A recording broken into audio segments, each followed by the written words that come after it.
Hey everyone, and welcome back to the channel. Today, we're diving into a topic that so many of you have asked about.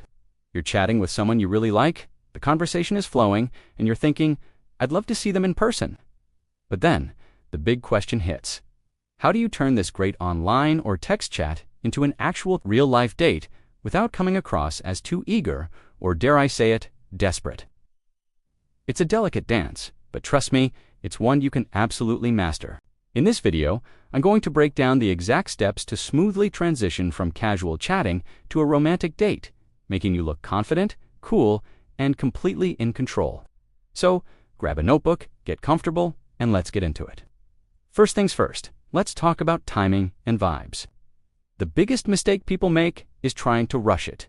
You've exchanged a few messages, and you're already asking them out. Slow down. The key is to build genuine rapport first. Think of your initial chats as the foundation of a house. You can't put the roof on before the walls are up, right? You need to establish a connection that goes beyond surface-level small talk. Ask open-ended questions instead of, how was your day? Try what was the most interesting part of your day. This invites a more detailed response and shows you're genuinely curious about them as a person. Share little bits about your own life, your passions, and your sense of humor. Let's let them see who you are. You want to create a vibe where moving to an in-person meeting feels like the natural next step, not a sudden leap. The goal is for them to be thinking, wow, I'm really enjoying this conversation. I'd love to continue it in person. So, how do you know when the time is right? Look for the green lights. Are they responding quickly and with enthusiasm? Are they asking you questions back? Are they sharing personal stories or inside jokes with you? These are all strong indicators that they're enjoying the connection just as much as you are. A great sign is when the conversation starts to touch on shared interests. For example, maybe you both discover you're huge fans of a specific type of food, a certain band, or an outdoor activity like hiking. This is your golden ticket. These shared interests are the perfect bridge from chatting to a date proposal. It makes the suggestion feel organic and specific to your connection, rather than a generic "wanna hang out sometime," which can feel a bit low effort. Once you spot one of these shared interests, you're ready to make your move. Now, let's craft the perfect, non-desperate ask. The secret is to be specific, casual, and low pressure. Instead of a vague, we should get coffee, which puts the planning burden on them, you're going to present a concrete but flexible idea. Let's use an example. Say you've been talking about your mutual love for authentic Italian food. You could say something like, all this talk about pasta is making me hungry. I know this amazing little Italian place downtown that has the best carbonara. If you're free sometime next week, we should totally go check it out. Let's break down why this works. First, it's specific. You've suggested an activity and a place. Second, it's casual. The language is relaxed. Totally. Go check it out. Third, it's slow pressure. You've given a loose time frame sometime next week and used the word if you're free, which gives them an easy out. If they're not interested or busy, this isn't a demand, it's an invitation. Let's look at another scenario. Maybe you both mentioned you love live music.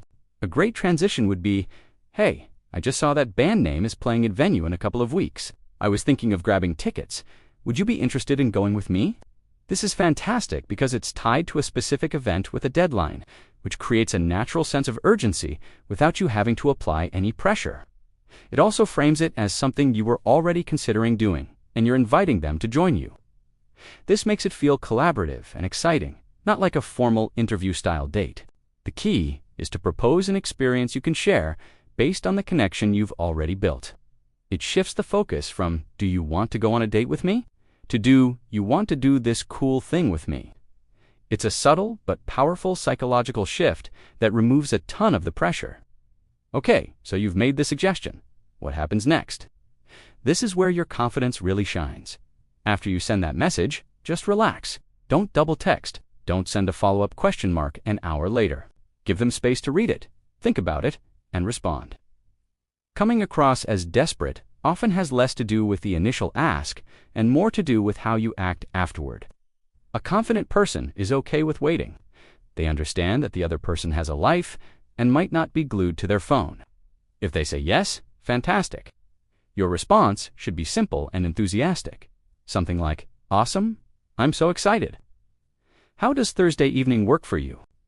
Then you can nail down the specifics. Your calm, cool reaction reinforces their decision and makes them feel good about saying yes. But what if they don't say yes? What if they say they're busy or they give a vague, non-committal answer? First of all, don't panic, and definitely don't take it personally. A no or a maybe is not necessarily a rejection of you as a person. Life is genuinely busy. The key is how you handle it. The most confident and attractive response is one of breezy understanding. You could say, "No worries at all. Let me know if your schedule opens up," or "Totally understand." The offer still stands if you find some free time down the road. This response is golden. It shows that you're not shattered by their answer, that your happiness isn't dependent on them, and that you respect their time. It leaves the door open without any pressure and makes you look incredibly mature and secure. Paradoxically, this cool-headed reaction can sometimes make them more interested than they were before. One final tip to tie this all together is to always focus on having fun. When you're chatting, your main goal shouldn't be to secure a date. Your main goal should be to enjoy the conversation and get to know a cool new person. When you shift your mindset in this way, you naturally become less attached to the outcome. This detachment is the very essence of not being desperate.